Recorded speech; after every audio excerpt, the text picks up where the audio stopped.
Yard Press and HarlequinAudio present The Not-So-Simple Question by Christina Matula. Performed by Natalie Naudus.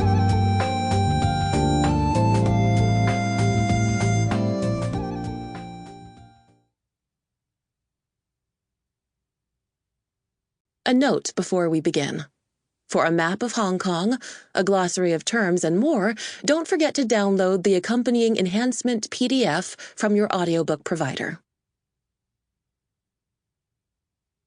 To my parents, Qingyu and Tibor, for teaching me to love my mixed heritage, and to my sister Natalie, for being by my side on this journey.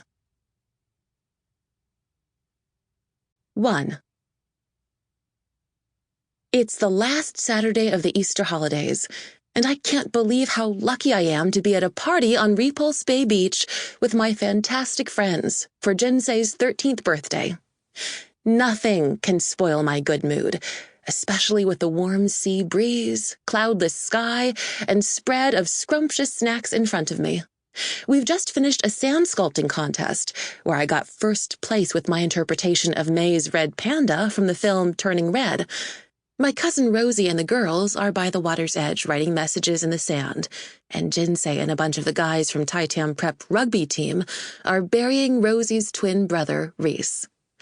I'm taking a break from the scorching sunshine in the shade of a tall palm tree, using the opportunity to touch up my sunscreen with the SPF 50 zinc stick my mother made me pack. She's always on me about protecting myself from the direct sun, like most of the Asian moms I've encountered here in Hong Kong. Jinsei's mom is wearing a wide-brimmed hat and even has her arms covered by her long-sleeved summer dress. I suck up the last of my milk as soda, a sweet milky drink like a fizzy creamsicle with my paper straw, and make a satisfactory gurgling sound. Then I hear it, a whisper I try to ignore, but it buzzes in my ear like a pesky mosquito. So, which boy do you like? Ugh. The question isn't directed at me. My younger sister, Amelia Tian, whom everyone calls Millie, is talking to her best friend, Lizzie Lowe. I don't hear the answer. They are huddled on a giant pink-striped towel under the shade of the palm tree next to mine, and with cupped hands, they're whispering in each other's ears, giggling, or in Millie's case, snorting. She looks up and locks eyes with me. Halls, what about you? Leave me alone, Millie.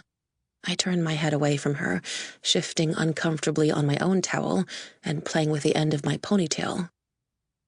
See, she says to Lizzie in a barely audible whisper, I told you she wouldn't answer. You're so annoying. I tug at the strap of my one-piece Speedo racerback bathing suit with pink and silver stars across the front, which suddenly feels too tight. I bought it when I first moved to Hong Kong from Toronto on a shopping trip with Rosie. It seems like I've been here forever, but it's only been 9 months.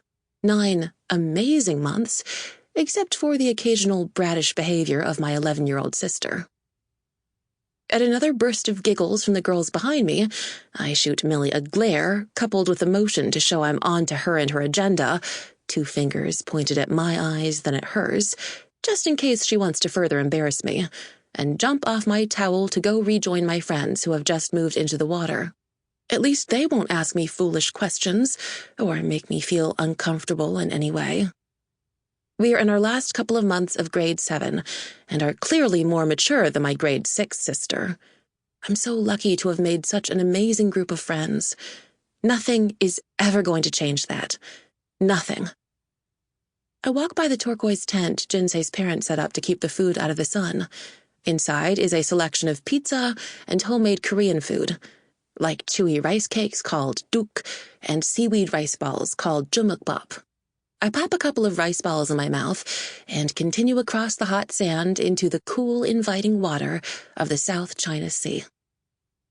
I swim up to Rosie, who's in a pink, sparkly bikini sitting atop a mermaid tail floaty that makes her look like a blonde Ariel.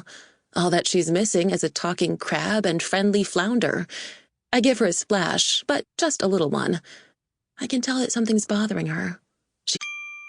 Sample complete. Ready to continue?